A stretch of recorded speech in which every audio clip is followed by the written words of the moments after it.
A Copa do Mundo de Clubes está dando errado para quem? Para quem não participa? Para quem o time de jornalista A ou B não está no Mundial? E aí eu vou trazer duas falas do Ivan Moré, ex-apresentador do Globo Esporte, ex-jornalista da Rede Globo, em duas falas que ele falou que a Copa do Mundo é um fracasso, é artificial, né? E depois também ele ainda fala da relação futebol e dinheiro, o que é investido, quem está investindo quer algo em troca. Cara, eu discordo de praticamente tudo. 99,9% do que ele fala nesses dois vídeos aqui, né? Então vamos aí reagir ao que o Ivan Moré falou aí, né? Por trás da Copa do Mundo de Clubes da FIFA, parte 1. Quais são os reais interesses da FIFA com essa Copa do Mundo de Clubes? O que está rolando por debaixo dos panos? É um dos movimentos mais questionáveis da história do futebol, tá? Um jogo onde o dinheiro tá falando muito mais alto que qualquer amor à camisa, qualquer gol, qualquer torcida, e vou tentar explicar para vocês. E é preciso a gente entender uma triangulação que existe por trás disso tudo, uma triangulação de poder formada pela FIFA, a plataforma de streaming da DAZN e simplesmente a Arábia Saudita. Parece teoria da conspiração, né? Só que não é. Acompanha o raciocínio. A DAZN, que é um gigante do streaming, pagou $1 bilhão para a FIFA pelos direitos de transmissão da competição. 1 bi, gente, e de dólares. E o mais absurdo, eles estão transmitindo os jogos de graça. Por que uma empresa gastaria tanto dinheiro para te dar de graça? Não é caridade? É estratégia de dominação para atrair um monte de gente para a plataforma, mesmo que ela no início opere no vermelho e tenha tempo lá na frente para consolidar uma audiência com publicidade, com dados do usuário ou outras formas de monetização. O importante é lead, tá? E aí, se liga, a Arábia Saudita entra em cena. Logo depois da DAZN pagar o $1 bilhão para a FIFA, a Arábia foi lá e comprou 10% da DAZN, injetando mais $1 bilhão na plataforma. Você acha que é coincidência? Ou é a prova de que o dinheiro de fato manda do jogo? Aí, Ele fala que o dinheiro manda no jogo. Aí eu pergunto pra vocês, TVs abertas não transmitem todos os jogos da Copa do Mundo de seleções gratuitamente por anos? O dinheiro não é injetado nessas TVs? Não vem patrocínios para estarem nas marcas, estarem nas transmissões? O futebol é assim há anos. Acho que ele não descobriu nada, não tá falando nada do que é diferente no futebol hoje em dia. De que a DAZN pagou $1 bilhão, depois a Arábia Saudita comprou 10% da empresa e ele ainda continua falando em premiações aí, agora referente aos clubes. E aí, cara, assim, o futebol é assim desde que o dinheiro fala mais alto. Agora, falar que a competição não tá dando certo, que aí vai ser na sequência, na parte 2, eu acho que é por conta do time dele não tá lá, né? Ou pode ser, né? Pode ser, pode não ser, né?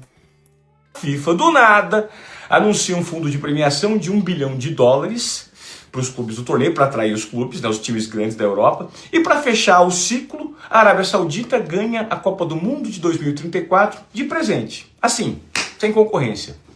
Ou seja, é o dinheiro saudita de forma escancarada ditando as regras e comprando o futuro de... A Copa do Mundo de 2014, com o Ricardo Teixeira no comando da CBF. Eu não vou falar que teve algo parecido, né? Mas teve algo que foi a justiça, membros da FIFA também foram condenados e etc. Nessa, acho que não teve uma comoção de que a Copa de 2014, por exemplo, não foi movida a dinheiro, não foi movida com interesse. Assim como a Copa de 18, assim como a Copa de 22, a Copa de 26, que vai ser nos Estados Unidos ano que vem. Então, assim, acho que ele não falou nada demais, ou nada que todo mundo não pelo menos desconfiasse ou não soubesse, né, família? De um esporte chamado futebol, que é a paixão de milhões de pessoas. E a FIFA, que em tese deveria proteger o futebol, virou o quê? Virou um fantoche nas mãos de quem paga mais. Transformou o torneio num balcão de negócios e que a paixão do torcedor não vale nada. Vamos ser bem sinceros, não vale nada. Então, essa lógica se reflete até na forma como os times são selecionados. Você realmente acha que os times estão lá por mérito? Mérito esportivo? Vamos pegar o caso do time do Messi, do Inter Miami, tá? A desculpa oficial é que o time do Messi foi o melhor da temporada regular. Só que a verdade, gente, é que o Messi vende ingresso, tá?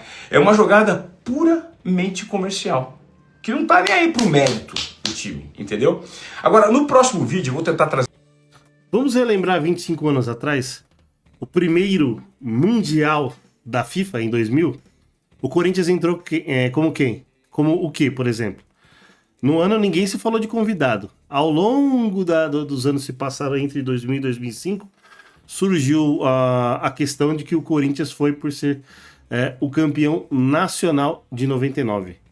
E aí entrou por mérito no Mundial de Clubes, do mesmo jeito que o Inter Miami está sendo questionado, o Corinthians dele, do Ivan Moré, também foi questionado. Complicado, né? Complicado, né? Trazer para vocês as consequências de tudo isso aí, tá? Na vida dos atletas, na divisão dos prêmios, que faz um abismo entre os times, né? E como a imprensa internacional está tratando esse torneio como um fiasco. Quais são os reais interesses? Aqui a gente vai para a pergunta para você.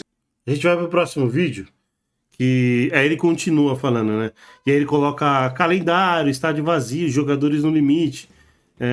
Como que isso no Brasil não tivesse, né? O calendário estourado, o estádio, às vezes, cada vez mais vazio dos times medianos, né? A gente pode colocar Palmeiras, Flamengo, Atlético, por exemplo, acho que o Fortaleza, o Ceará mantém bom público, mas e a qualidade do estádio? A qualidade do gramado? Isso tem no Brasil. Por que ele tá falando isso só na Copa do Mundo de Clubes? E insisto, porque o time dele não está? Essa é a pergunta. É isso mesmo? Você tá assistindo a Copa do Mundo de Clubes da FIFA? Fala a verdade. Eu tô assistindo.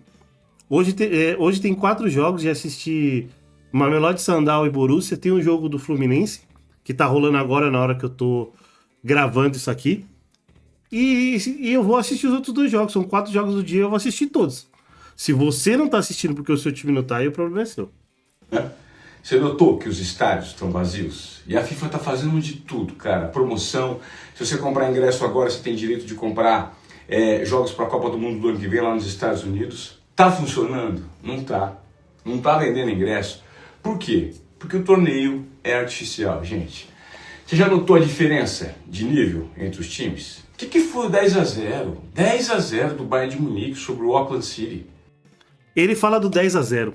Cara, tem um comentário do meu amigo aqui, ó, Rick Covil. Ele comenta aqui, ó, o que foi o 10-0? E agora? O que foi o 10-0? 8-0 da Alemanha na estreia da Copa de 2002 é um torneio, entre aspas, artificial, porque é a primeira edição. Como criar uma tradição sem dar o primeiro passo? Perfeito, Rick, perfeito. Não, cara, não tem como. E aí, bata na mesma tecla. É porque o time dele não tá? Vou bater nisso até o final do vídeo, rapaziada. Espetáculo totalmente fake, comprometido. Um time de estrelas contra um time de semiprofissionais. Isso sem contar uma competição que arrebenta os jogadores, né? Por quê? Por causa do calendário. Os caras já enfrentaram uma temporada exaustiva e a FIFA, né, vai lá e mete um torneio gigante no calendário. Isso aumenta o risco de lesão, desgaste físico, desgaste mental. Isso pode comprometer carreiras de jogadores, cara. Será que a saúde e o bem-estar dos craques vale menos que o lucro gerado por esse tipo de torneio? Outro ponto importante, a distribuição do dinheiro. Para atrair mais clubes, a FIFA está dando uma premiação absurdamente alta, recorde. Só que a maior parte fica com quem? Fica com os times europeus, que já tem fortuna. Daí os gigantes do futebol ficam mais poderosos. Você acredita que isso contribui para um futebol mais justo, mais equilibrado? Aí eu te pergunto, Corinthians e Flamengo ganham as maiores cotas aqui no Brasil. Isso é justiça pra você, Ivan Moura? É o Brasil. Mas nessa tecla você não bate. Você está batendo num campeonato que seu time não participa. Mais uma vez. A mídia internacional e algumas figuras super importantes, né, do futebol têm sido bastante críticas com esse torneio. O The Guardian, que é o jornal da Inglaterra, ele destacou os estádios vazios, o desinteresse do público. A BBC, o New York Times, apontaram críticas à FIFA por não expor mensagens antirracismo, que é um papel da FIFA, né? O presidente da La Liga, o Javier Tebas, disse que o torneio é desnecessário porque desorganiza completamente o calendário. E ele tem razão. O Jorge Valdano, que é jogador, falou que o torneio é um circo comercial focado apenas no aspecto financeiro. Tá certo. No final das contas, essa nova Copa do Mundo de clubes aí da FIFA, ela nos questiona, ela nos força a fazer uma pergunta crucial. O que é mais importante? O dinheiro e o poder da FIFA? Ou a essência do futebol, a saúde dos atletas, o equilíbrio das competições e a paixão dos torcedores? A sensação que eu tenho é que a balança, infelizmente, está pendendo para o lado errado. E aí, até entendo essa questão, deve ser o 0,01 que eu concordo, de que eu acho que deve haver mais equilíbrio tal entre as equipes, mas, cara, o futebol foi movido assim a dinheiro. Ele cita o 10-0 do Bayern no Auckland, mas teve várias estreias em Copas do Mundo, pelo menos aqui o Rick lembrou aí, 8-0 na Alemanha e na Arábia Saudita na estreia da Copa de 2022. Não é um torneio artificial. Acho que o primeiro passo foi dado. Muitos brasileiros estão curtindo a ideia. Muitos brasileiros, muitos sul-americanos. Então, as torcidas sul-americanas estão fazendo a festa lá. Flamenguista, botafoguense, torcedor fluminense, o Palmeiras, então, mano, cara, eu acho que é um... não esperava essa movimentação tão grande assim da torcida do Palmeiras para com o Mundial de ir lá. Na primeira fase, o Palmeiras colocou pelo menos quase 40 mil aí em todos os jogos. E aí tem até o comentário do Vessone aqui, ó, um setorista do Corinthians, acho que é dono da página do Meu Timão, e ele fala aqui, ó, enfim, achamos uma pessoa que não está curtindo uma das melhores ideias que alguém já teve. Obrigado, Infantino, e já estou ansioso pelo 2029. O cara é corintiano e tá curtindo o Mundial de Clubes, a Copa do Mundo de Clubes. Então são muitos pontos aí que eu discordo do Ivan Moré. E achei uma fala de um corintiano que tá curtindo o torneio. Tá curtindo e tá vindo a longa distância. O Corinthians, por exemplo, o Corinthians, São Paulo, o Santos, os outros clubes do Brasil, Grêmio, Inter, que são campeões da Libertadores aqui, Atlético Mineiro, Cruzeiro, tem 4 anos para se preparar para tentar chegar. Essa é a meta. Os clubes brasileiros, sul-americanos vão tentar chegar. Então tem mais 4 anos depois desse para você tá lá no Mundial de 29. Na Copa do Mundo de 29. Então acho que muita gente tá curtindo, acho que a visão dele tá bem distorcida e só falou de dinheiro, sendo que aqui no Campeonato Brasileiro, no futebol brasileiro é assim.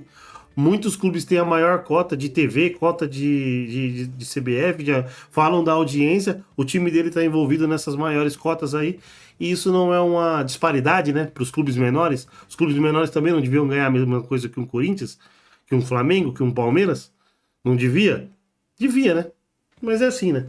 No futebol brasileiro, a gente tem que lidar, às vezes, com esse tipo de discurso que quando convém, né?